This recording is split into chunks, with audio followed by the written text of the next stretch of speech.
A lot of power is thinking ahead, 2 or 3 moves ahead. And in order to think several moves in advance, you know what your intentions are. You know where you're going to go in 6 months, right? And so you have to have a vision of where you're headed, but you have to keep everybody else in the dark so that they can't predict what's happening next. So part of concealing intentions, part of business, part of power is the ability to think strategically, to think in advance, to think several moves in advance. And that means having intentions, having moves that you've planned out, but you want to keep other people on their heels. They don't know where you're going to go next. Talking less creates an aura of power. It makes you look larger than you actually are.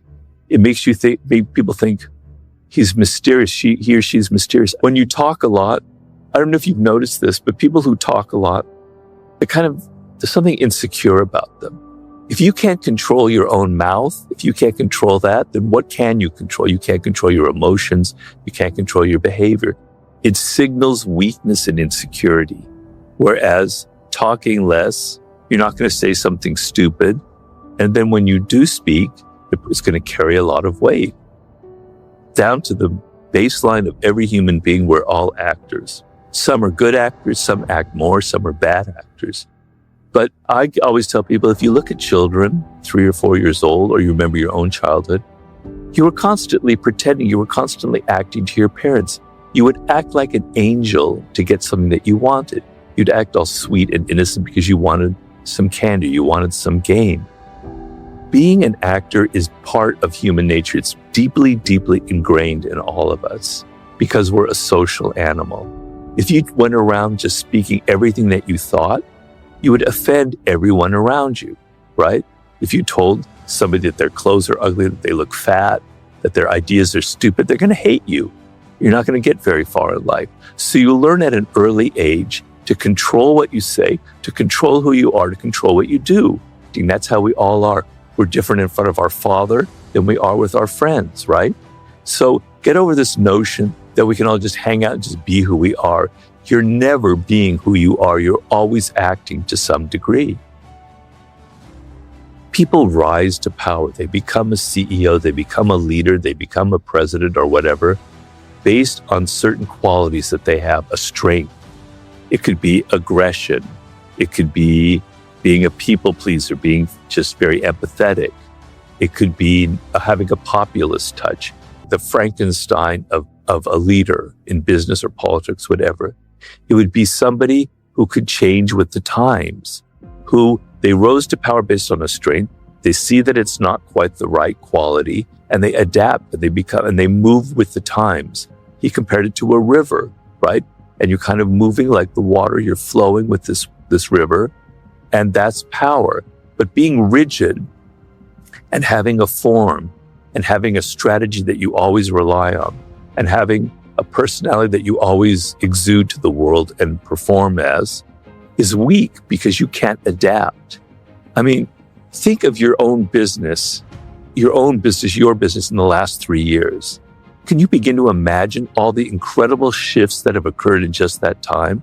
And so in order to gain people's attention, people get very bored, right? They get very bored very quickly if you're always the same, if you always have one note. They're like children who've been continually stimulated with all kinds of new and exciting new toys, right? And you're vying for their attention, okay? If you're always the same, if you're always doing the same, if you're always appearing the same, they're going to get bored with you and they're going to look for something else. So you have to be mysterious. You have to withdraw. If you withdraw and you're not always vying for their attention, you disappear for a month. You don't post anything, or you post something that's maybe a little bit enigmatic where they're not quite sure what you mean. Suddenly they're going to pay attention to you. Michael Jackson was very good about that. Part of it was his personality, but he would withdraw. People don't understand Michael Jackson was a real kind of power person. He really is interested in the game of power. In fact, I've said this before in other podcasts, he had the 48 laws of power. And when he died, they auctioned his copy of the book And it had all of these notes in it. He had annotated it completely with his own notes. So he was very interested. But before the book came out, he understood the game of power. And he understood sometimes you have to withdraw. Sometimes you have to be one of those movie stars like Greta Garbo who disappears for 6 months, a year, or 2 years. People start thinking, what's he up to next? When's his next album going to be out? What's it going to be about? Even Beyonce plays the game like that. So the people, these are artists, so it's a little easier. But the game is to sometimes withdraw from that attention cycle. We're always having to be something for other people. To take a step back and let them start wondering what happened to you. Disappear for a while. You have to know the game of absence and presence. Sometimes you have to be absent and sometimes you have to be present. Napoleon Bonaparte said, if I show up at the theater every evening as a spectator, the audience sees me, they start taking me for granted. But if I show up a month later, they go, oh, there's Napoleon, wow.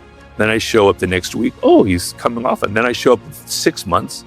They don't know when I'm going to show up next. So they're always having to think about him. So that's sort of the game a little bit, knowing how to, this dynamic between absence and presence.